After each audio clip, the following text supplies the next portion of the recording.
तो दोस्तों आज हम लोग बात करेंगे एक ऐसे कंपनी के बारे में जो इंडिया के टॉप 30 फार्मा कंपनी में से एक है।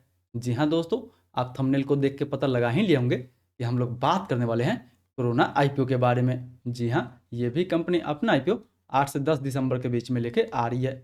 इसीलिए दोस्तों आज के इस वीडियो में हम लोग इस आईपीओ के बारे में एकदम से डिटेल में डिस्कशन करने वाले हैं। वो या तो कंपनी के फंडामेंटल के बारे में हो गया, बिजनेस के बारे में हो गया, या फिर मोस्ट इंपॉर्टेंट कंपनी के वैल्यूएशन के बारे में हो गया। लास्ट में इसके जीएमपी को देखते हुए बात करेंगे कि क्या हमें इस आईपीओ में अप्लाई करनी चाहिए या फिर नहीं करनी चाहिए। अप्लाई करनी चाहिए तो लिस्टिंग गेंस के हिसाब से अप्लाई करनी चाहिए, या फिर लॉन्ग टर्म का व्यू लेके हमें इस आईपीओ में अप्लाई करनी चाहिए। तो आप दोस्तों बस इस वीडियो के अंत तक बने रहें ताकि ओवरऑल आपको इस आईपीओ में क्या डिसीजन बनानी चाहिए उसका एक बेटर व्यू मिल सके। तो फिर चलिए बिना आपका समय गंवाए सीधा वीडियो में आगे बढ़ते हैं और सबसे पहले बात कर लेते हैं इस कंपनी के बिजनेस के बारे में कि आखिर ये कंपनी काम क्या करती है, इस कंपनी का मेन रेवेन्यू सोर्स क्या है। तो दोस्तों अगर बात करें इस कंपनी के बारे में तो ये कंपनी एक फार्मा कंपनी है जो women health care, cardio, pain management, urology and even other therapeutic areas के लिए दवाई बनाती है एंड उन्हें बड़े बड़े हॉस्पिटल्स या फिर डॉक्टरों के पास सप्लाई करती है। जी हाँ दोस्तों, इस कंपनी जो नेटवर्क है वो पूरे पैन इंडिया में फैला हुआ है। पूरे पैन इंडिया में इस कंपनी का मेडिसिन आपको देखने को मिल जाएगा। इसलिए ये जो कंपनी है वो इंडिया के टॉप 30 कंपनी में से सेकंड लार्जेस्ट ग्रोइंग कंपनी है। जी हाँ दोस्तों, 2022 से 2025 के बीच में ये इंडिया के टॉप 30 कंपनी में से सेकंड लार्जेस्ट ग्रोइंग कंपनी है, जो इवन कई सारे सेगमेंट में लीडरशिप भी इंजॉय करती है। जी हाँ, वोमेन हेल्थ केयर में ये कंपनी 6 नंबर पे आती है, पेन मैनेजमेंट में ये कंपनी 5th नंबर पे आती है, यूरोलॉजी में 9 नंबर पे आती है एंड इवन कार्डियो में ये कंपनी लगभग 22 नंबर पे आती है। पर दोस्तों इस कंपनी का एक खास बात यह है कि इसका जो पूरा का पूरा बिजनेस है वो आपको इंडिया में ही देखने को मिल जाएगा। 97% का जो कंपनी का रेवेन्यू है वो इंडिया से ही आती है, जिसको या तो आप नेगेटिव ले सकते हैं या फिर पॉजिटिव ले सकते हैं। बट वहीं अगर कंपनी के स्ट्रेटजी के बारे में बात करें तो दोस्तों ये जो कंपनी है वो मिडिल मैन को टारगेट करती है। ये अपना मेडिसिन काफ़ी अफोर्डेबल रेट पे मार्केट में उतारती है, जिसकी वजह से semi urban and urban area में इस कंपनी का काफ़ी अच्छा खासा पकड़ बना हुआ है एंड इसीलिए कई सारे सेगमेंट में ये कंपनी लीडरशिप वाली पोजीशन भी मैनेज करती है। वहीं अगर बिजनेस के तुलना में अगर बात करें कंपनी के फंडामेंटल के बारे में तो नो डाउट दोस्तों कंपनी का फंडामेंटल आपको ईयर ऑन ईयर बेसिस पे काफ़ी अच्छा देखने को मिल जाएगा। वो या तो आप कंपनी का रेवेन्यू देख ले, प्रॉफिट देख ले, या फिर प्रॉफिट मार्जिन देख ले, हर सेगमेंट में आपको ठीक ठाक ग्रोथ देखने को मिल जाएगा। बट बात यहाँ पे हम पिछले एक साल का करें तो पिछले एक साल में इसके रेवेन्यू में लगभग आपको 18% के आसपास ग्रोथ देखने को मिलेगा। जबकि इसके प्रॉफिट के बारे में बात करें तो दोस्तों प्रॉफिट में इसका लगभग 65% के आसपास आपको ग्रोथ देखने को मिल जाएगा।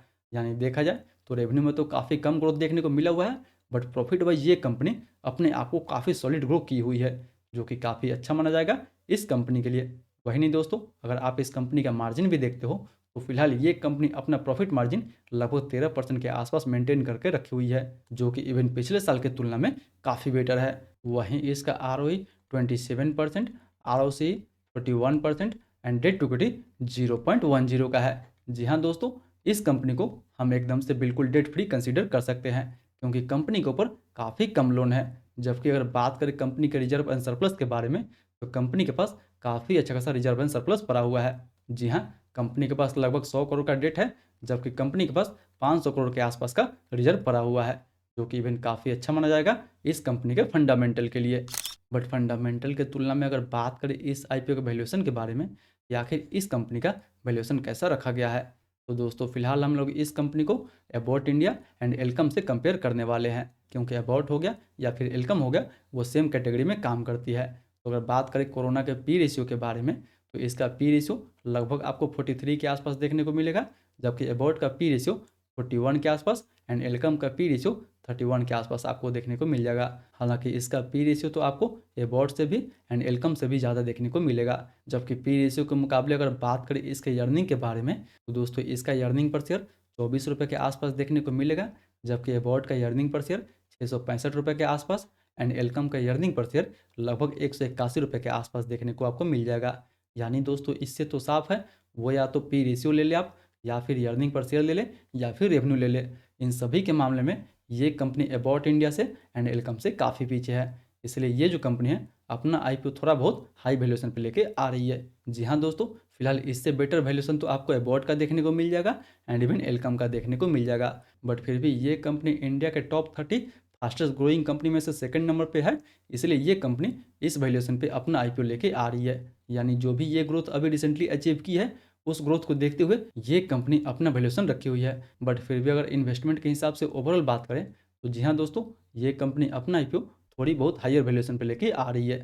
वहीं अब इस आईपीओ के डिटेल के बारे में बात करें तो ये आईपीओ 8 से 10 दिसंबर के बीच में ओपन होने वाला है, जिसका प्राइसमेंट 1008 रुपये से लेकर 1062 रुपये पर शेयर रखा गया है।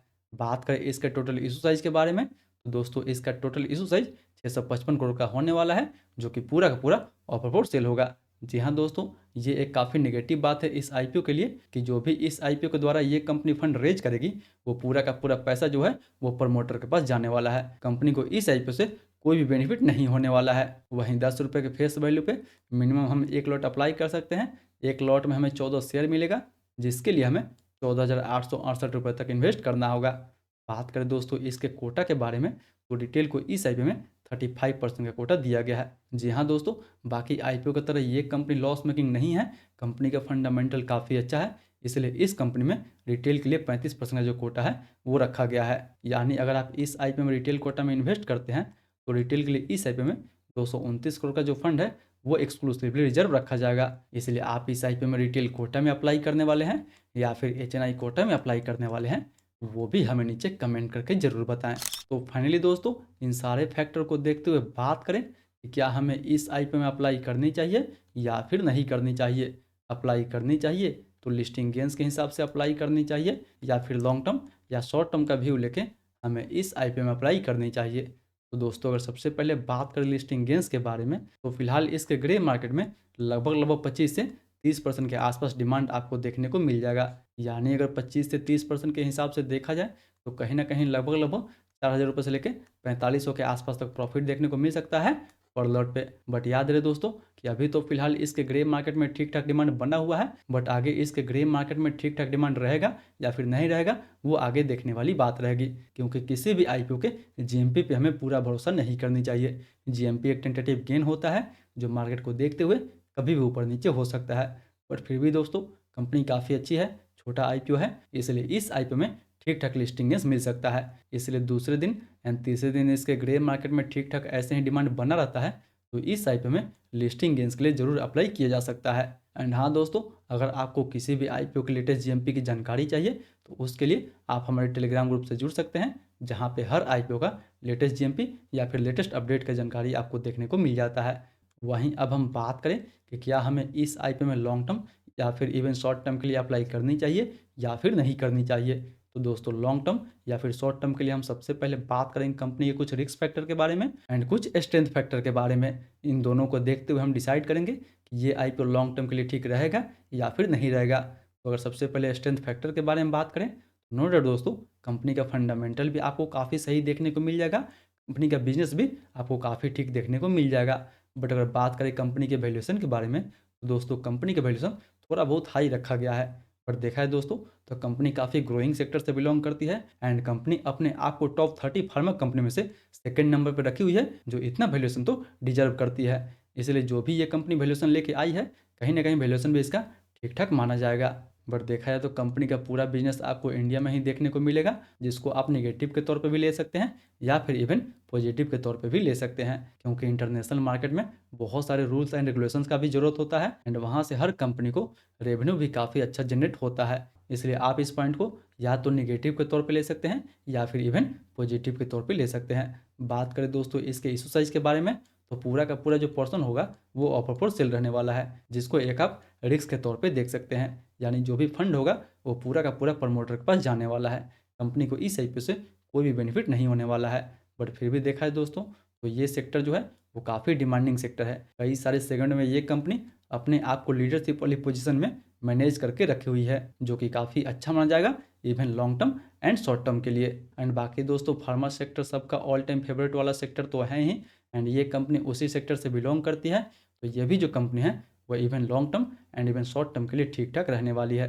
बट फिलहाल अगर इस आईपीओ में ठीक ठाक लिस्टिंग गेंस मिलता है तो मैं इस आईपीओ में लिस्टिंग गेंस के लिए एंड इवन शॉर्ट टर्म के लिए अप्लाई करने वाला हूँ। बाकी बात दोस्तों याद रहे, ये यहाँ पे मैं जितना भी पॉइंट डिस्कस किया हूँ वो सब मेरा पर्सनल ओपिनियन है। मे बी आपका व्यू हमसे अलग हो सकता है, इसलिए कोई भी डिसीजन ले अपना रिस्क एंड अपना रिस्क लगाने के बाद ही ले। बाकी बात, आप इस आईपीओ में लिस्टिंग गेंस के लिए अप्लाई करने वाले हैं, लॉन्ग टर्म के लिए अप्लाई करने वाले हैं, या फिर इवन शॉर्ट टर्म के लिए अप्लाई करने वाले हैं, वो भी हमें नीचे कमेंट करके ज़रूर बताएं। एंड हाँ दोस्तों, अभी तक आपने मीशो का, एक्विस का या फिर विद्या वायर्स का फुल कंपेरिजन नहीं देखे हैं तो ऊपर वाले वीडियो पर टाइप करके इनका फुल कंपेरिजन वाला वीडियो ज़रूर देख लें।